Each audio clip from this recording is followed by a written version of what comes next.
Welcome back, everybody. This is Frank DeMoro, and it is November the 29th.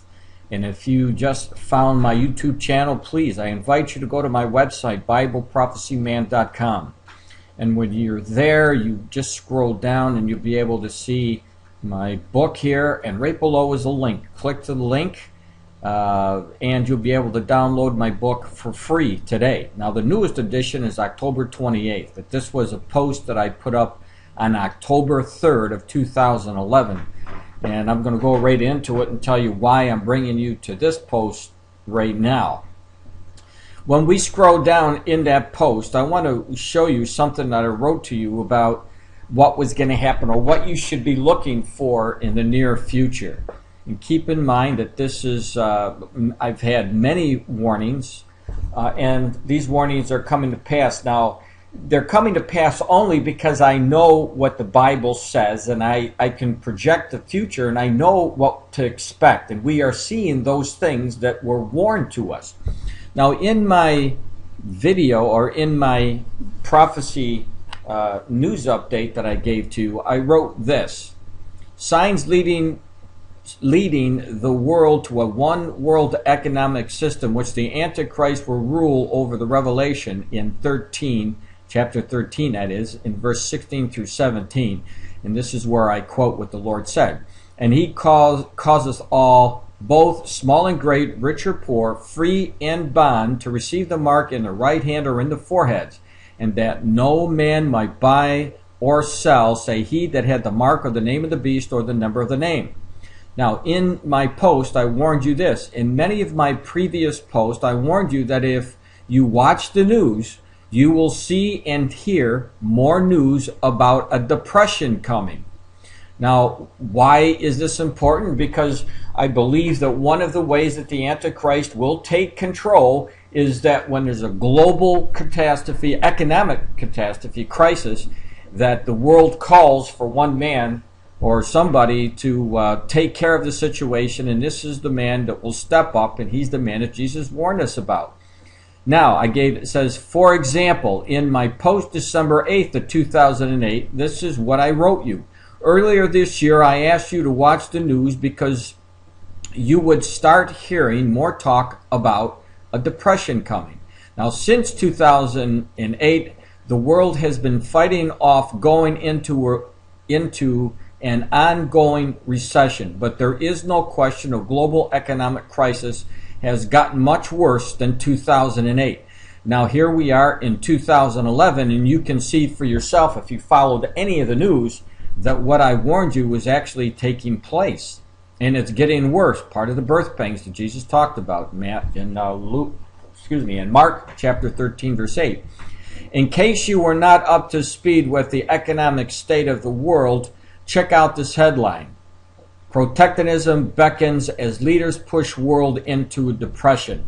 Now, what I'd like to do now is leave that, because there's some news that I want you to see.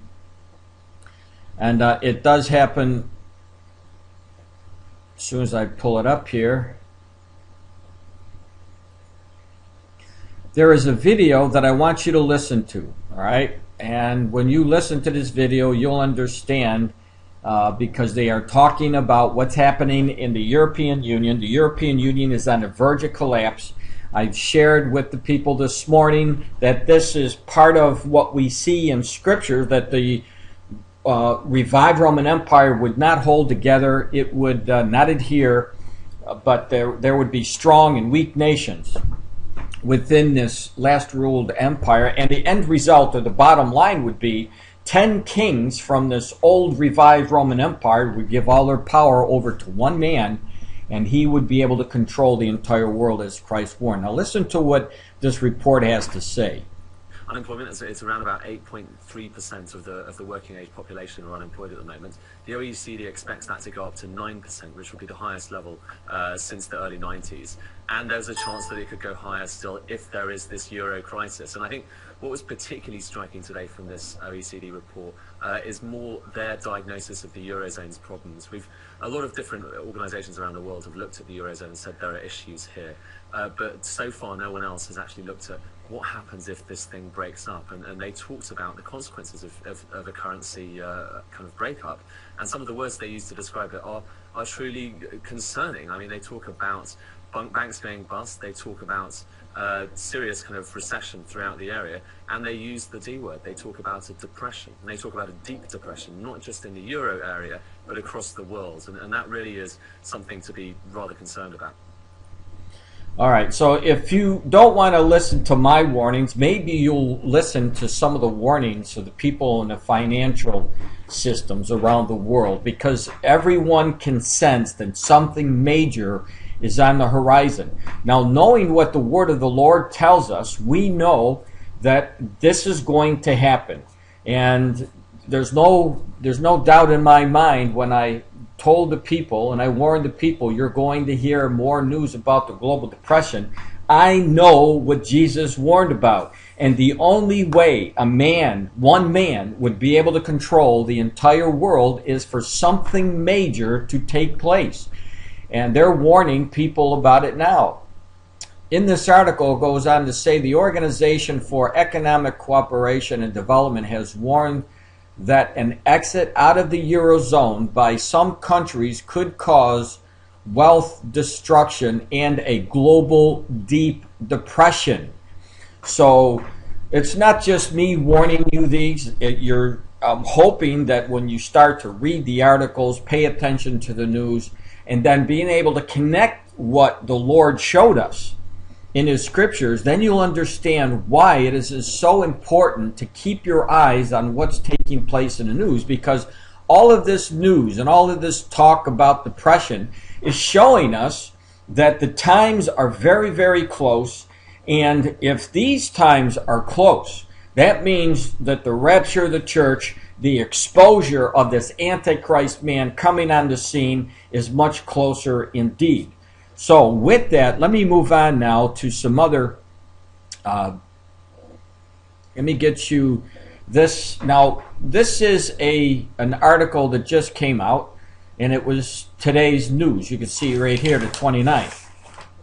So the article says, Muslim Brotherhood raising Jordan to the boiling point. Now, why is this so significant? Well, when you look at Psalm 83, you're going to find out that Jordan is named as one of the names or one of the countries that will be attacking Israel in the last days. We've already seen what the Muslim Brotherhood is doing in Egypt. They're getting ready for elections. The Muslim Brotherhood are in the lead for those elections.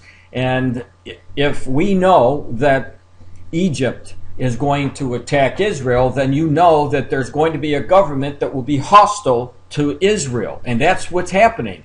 So now when we see Jordan, the news of Jordan affecting that kingdom, we need to take a close look at it. It says swarms of refugees from Iraq, which will also be in that Psalm 83 war, and Syria is also mentioned in the Psalm 83 war against Israel.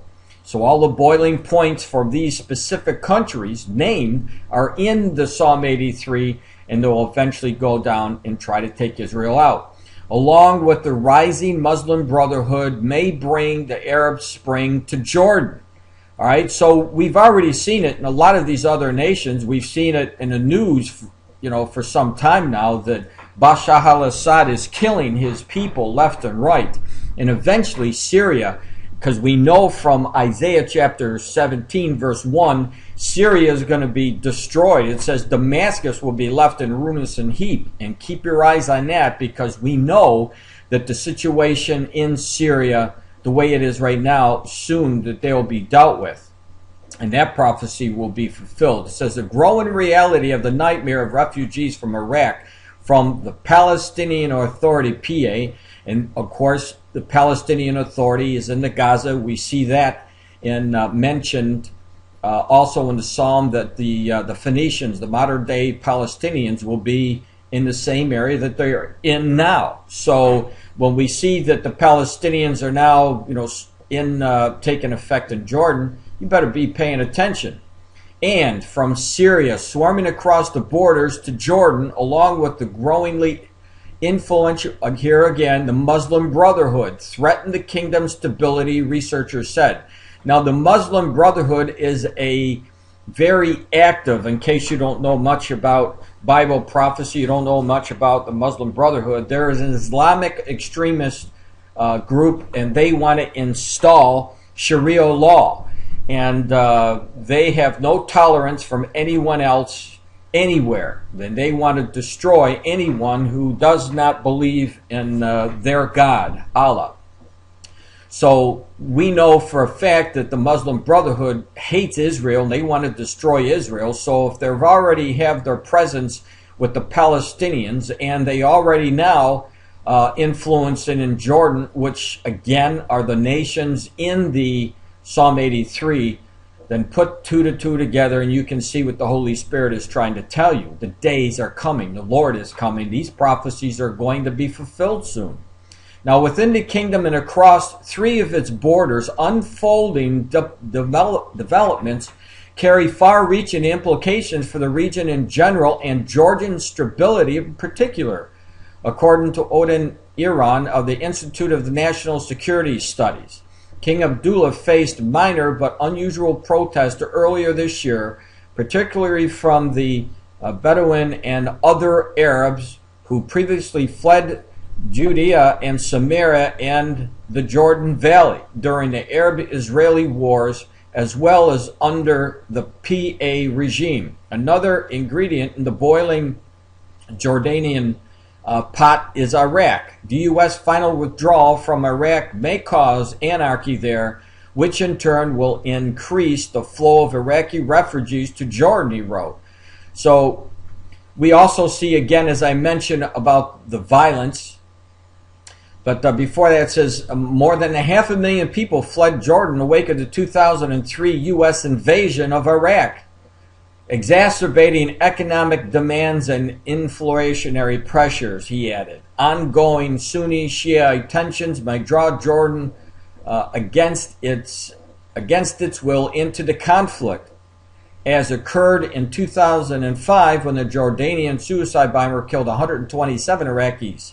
So, again, the violence in Syria already has spread across the Jordanian border. Syrian soldiers shot a girl fleeing to Jordan earlier this week, and Jordanian forces rescued her and shot in the air. Last week, Jordanian soldiers arrested a youth allegedly for helping Syrians buy arms, and he died in jail, prompting street protests. So there's a lot of activity going on in the Middle East, and every one of these nations that we see that are having disturbances, and keep in mind the Lord told us in Matthew 24:7, kingdom against kingdom.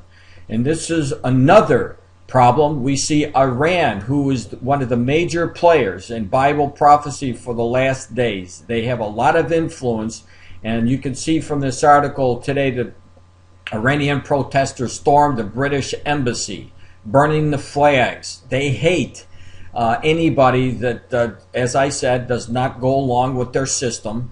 And since Great Britain is one of the nations that put sanctions, this is what this article is talking about, they put sanctions on Iran, and so we saw some more violence. But we see all of the signs of the last days. We see the signs of the Psalm 83 war coming. We see the signs of the nation coming against nation, and we see the signs of the protest, the civil unrest that Jesus talked about. So there's a lot to watch, and if you're not on the watch, you're not going to be ready for what's going to happen in the near future. And my ministry is one of the ministries, like so many other people out there, trying to get you to pay attention to what the Lord has told us, so that you will not be caught unaware or off guard. If you want to be up to date, and if you want your family to be up to date what's going on, please send them to my website, BibleProphecyMan.com, and I will do my best to keep you informed as to current events and what's happening in relation to Bible prophecy.